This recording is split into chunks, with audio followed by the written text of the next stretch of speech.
Hello, welcome back to my channel. In this video, I'm going to be introducing you to cake batter while I show you how I made this Nigerian wedding cake. I'll tell you a little bit about the cake before we get into the video. So this is a Nigerian wedding cake. It's called Nigerian wedding cake, but the recipe can also double as a fruit cake. The difference is you just add more fruits, more varieties of fruits. So that's that about the cake. Now let's get into the video. So the first thing you need to know about cake baking is that cake baking is an art, like a science. And understanding the function of ingredients, accurate measurement, and proper techniques are essential for consistent, delicious taste and texture. So you have to pay attention to your measurements, the quality of your ingredients, and the technique you are using because different techniques can produce different results even when ingredients are the same. So let's get into the ingredients for baking cakes. The first ingredient we're going to be looking at is flour.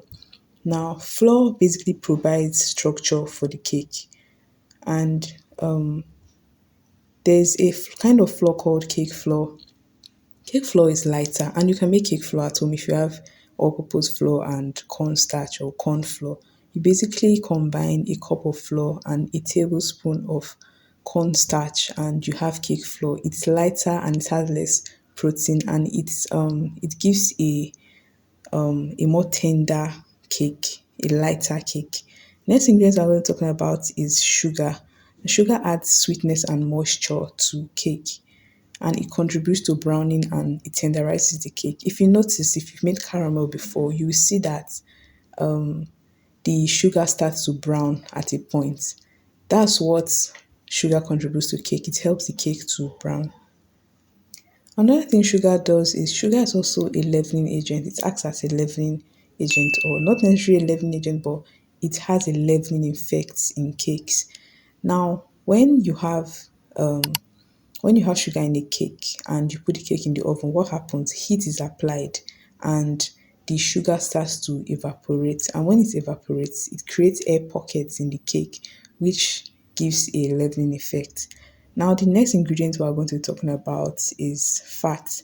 Now, there are different types of fat in baking generally. You have lard, you have shortening, you have vegetable oil, you have margarine, you have butter. But in cake baking, there are two or three types of fats that I would recommend: butter, margarine, or vegetable oil. Now, I said two at first and I changed to three because in Nigeria we are more familiar with margarine. We bake with margarine than butter. Butter is more expensive here, but in Nigeria, we mostly use margarine and vegetable oil to bake. But generally, I'm going to recommend three fats for baking: butter, margarine, and vegetable oil. Now, fat is basically what adds that richness in cake, and the kind of fat you use has a lot of effect on the cake.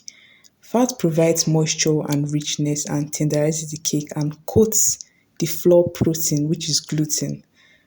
Now, the type of fat you use is going to dictate how what the texture of the cake is going to look like. If you use butter, butter is very rich in fat, richer in fat than margarine. If you use butter, you have a more tender cake than you use margarine. So, for solid fat, butter and margarine, when you bake the cake, it's softer at first, but when it cools down, it solidifies a bit. Now, for oil-based cakes, when you bake a cake with vegetable oil, it maintains a certain softness. So most people, when they want to make moist cakes like chocolate cake or red velvet cake, they go for vegetable oil as the source of fat.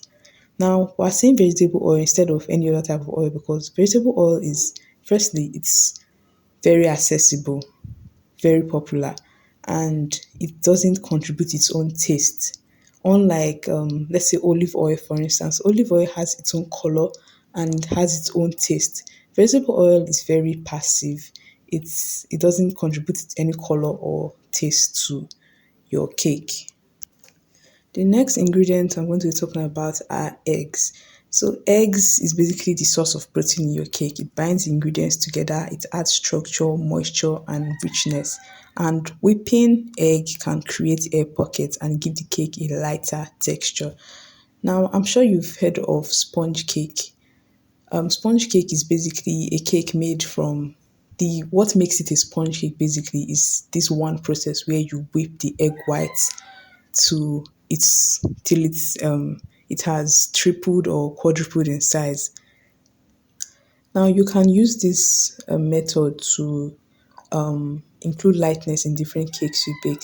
I've met bakers that when they are baking oil-based cake, they pay attention to whipping their egg properly to include some sort of lightness in the end product, the texture of the cake and everything. So if you want a lighter cake, pay attention to how well you whip your eggs. Whip your eggs properly. The next ingredient I'm going to be talking about are leavening agents. Leavening agents are basically ingredients you add to help your pastry rise.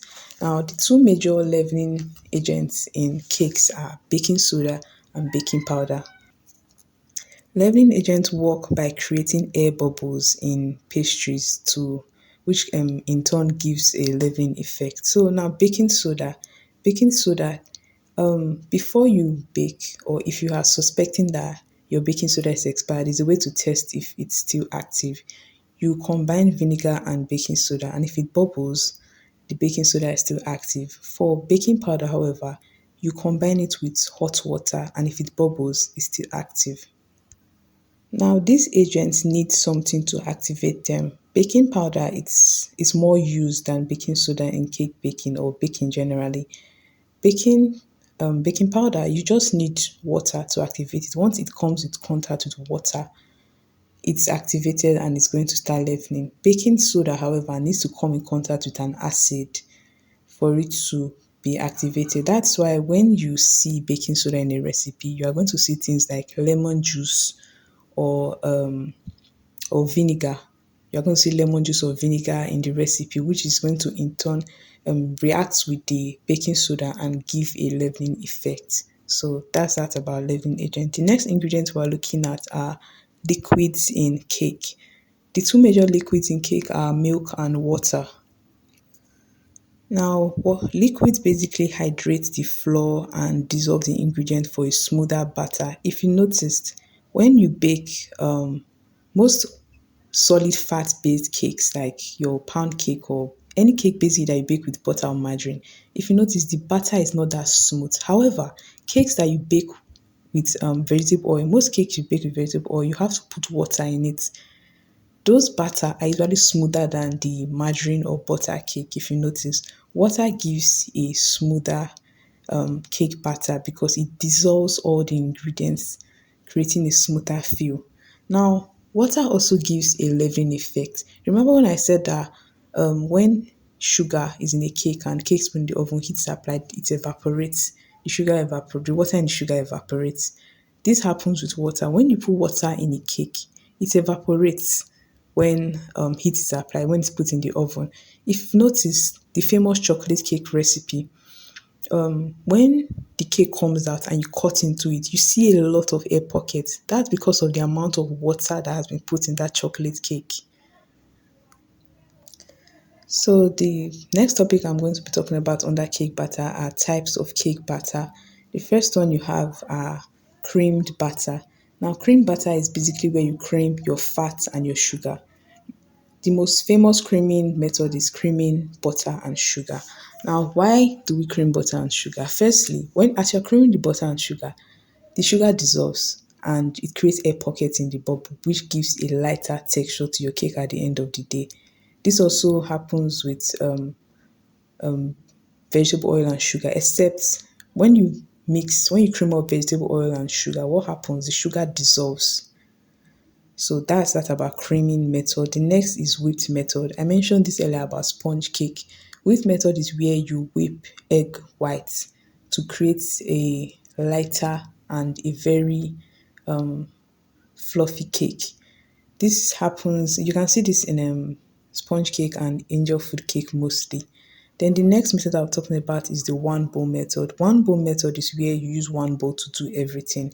You start with your butter and the sugar, you mix your flour, your leavening agents, your egg, everything in one bowl. And this is usually used in pound cake recipe. Pound cake is the most, how do I put it? It's the least tender cake out there.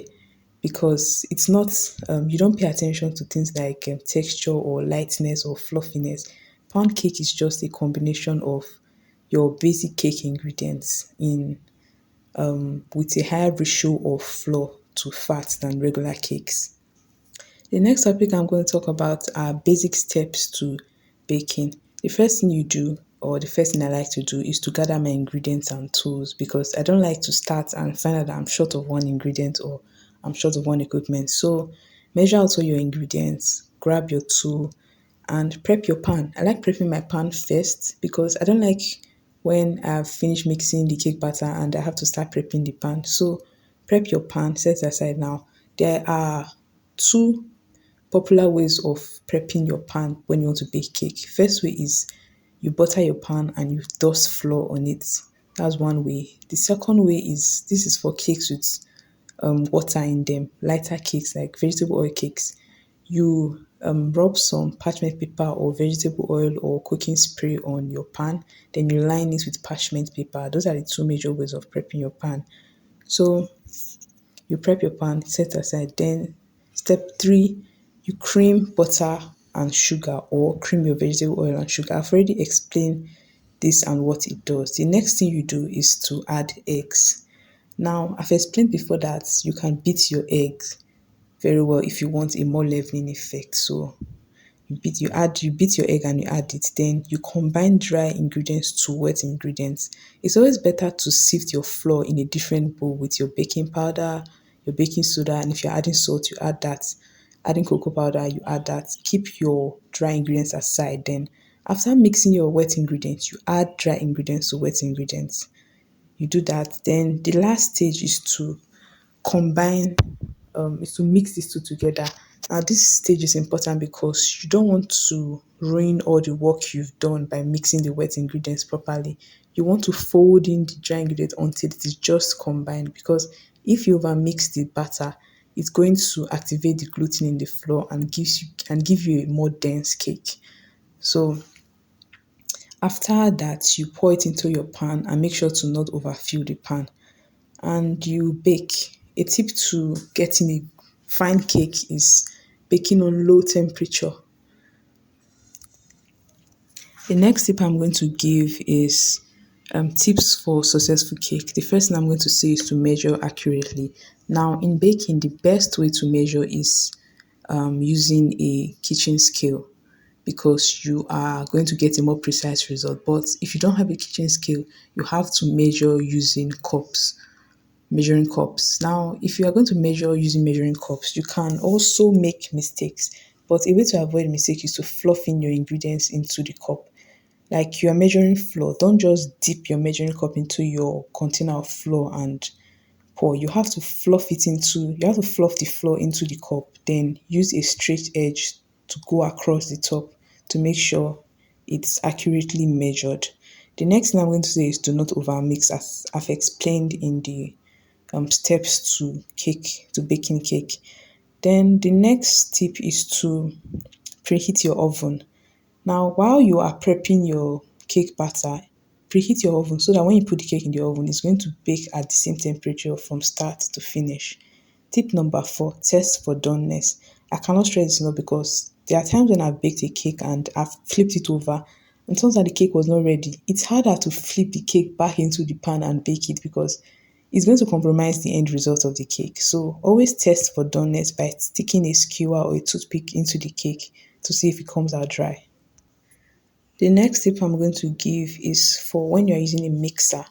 When you're using a mixer, you have to scrape the bowl down, because as you're mixing, some ingredients can be left on the walls of the bowl and they won't incorporate correctly, or they won't incorporate fully with the batter. So scrape down the walls of the bowl and allow everything to mix properly. Now, the last tip I'm going to give is to be gentle with cake batter. Cake batter is not as forgiving as other pastries. So you have to be careful. You have to work gently with the batter. You have to be patient.